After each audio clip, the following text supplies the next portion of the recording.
Français revendiquent le droit à la parole face à des élus phagocytés par les lobbies. Le collectif Valorisons nos déchets tient à rappeler que depuis 9 ans, il s'oppose à la mise en place de la tarification incitative des ordures ménagères, que depuis 9 ans, il fait des propositions pour faciliter le tri des déchets, mais surtout pour les réduire.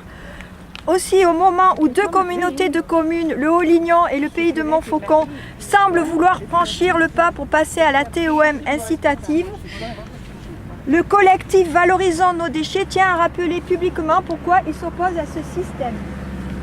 Tromperie incitative. La tromperie sur les déchets, 390 kg et produits par an et par habitant, 150 ne sont pas recyclables. Tromperie sur la fiscalité. Source Amorce, source ADEME. L'administration fiscale puise 8 milliards d'euros collectés sur la TOM, 2 milliards de taxes. TGAP, TVA, 8% de gestion du trésor public. Il faut savoir que 460 millions de l'État encaisse à titre de la TGAP, 160 sont affectés à la transition écologique. La poubelle à puces, c'est malus-malus. Malus, car le système d'individualisation des déchets par foyer implique une augmentation des coûts de fonctionnement.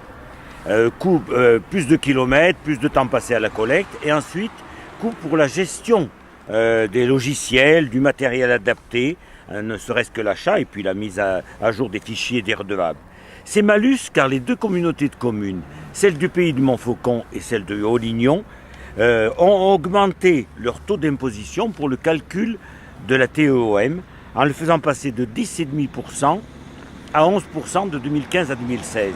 Donc on crée un leurre de bonus pour l'année de passage à la tarification dite incitative en augmentant au préalable, en faisant des augmentations significatives les années précédentes. C'est aberrant. Pas d'emballage non réutilisable.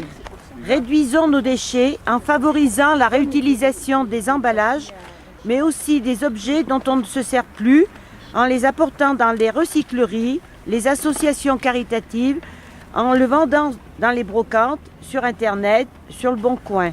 Nous demandons l'interdiction des produits non recyclables ou non réutilisables, comme les barquettes alimentaires. Tarification incitative, c'est injustice sociale.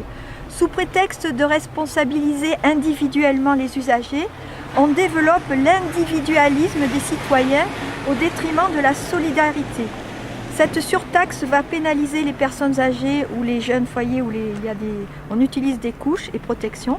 Et ces foyers devront donc sortir leurs poubelles toutes les semaines et pas seulement une fois par mois comme préconisé par le CITAM. Ça va donc leur coûter beaucoup plus cher qu'actuellement.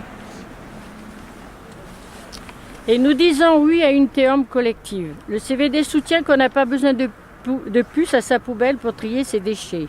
La preuve, on est plus efficace collectivement qu'individuellement puisque sur notre secteur, nous avons eu de meilleurs résultats que là où la tarification a été mise en place.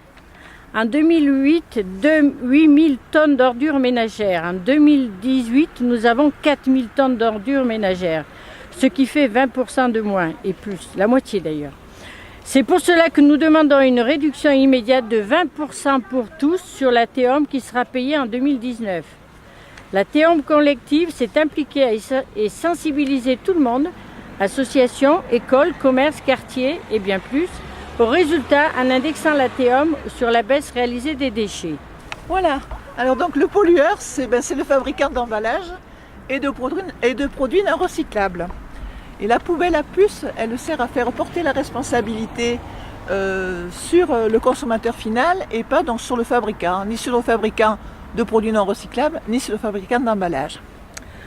Alors ce qu'on propose, ce qu'on aimerait, c'est que donc ce soit les metteurs sur le marché qui soient taxés à leur juste prix.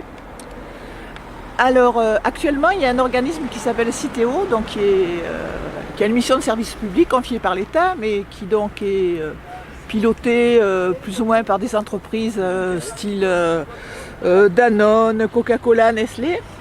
Et donc la taxe qui est demandée à ces gens-là ne représente donc que la moitié de ce qu'elle coûte réellement à tout le monde pour recycler. Donc moralité, c'est encore la collectivité qui paie la moitié donc, de ce coût. Et nous, ce qu'on souhaiterait, c'est que donc, ces metteurs sur le marché paient la totalité du coût de recyclage. Voilà. Ce que nous voulons, que nos élus renoncent à mettre en place une taxe incitative individuelle, que nos élus adoptent le principe d'une taxe incitative collective, que nos élus proposent des solutions pour permettre à chacun la possibilité de composter, que nos élus acceptent de mettre en place un tri de proximité, que la consigne du verre soit développée puis généralisée, que soit mis en place un vrai service public d'aide aux collectivités et aux usagers pour pouvoir modifier nos modes de consommation. Que des accompagnements soient mis en place pour favoriser le commerce local, pour faciliter l'achat en vrac. Nous vous rappelons que le CVD organise une réunion d'information publique samedi 16 mars à 18 h, salle de la gare à Tence. Et là, on débattra pourquoi il y a tromperie sur les déchets, pourquoi il y a tromperie sur la fiscalité écologique. Voilà.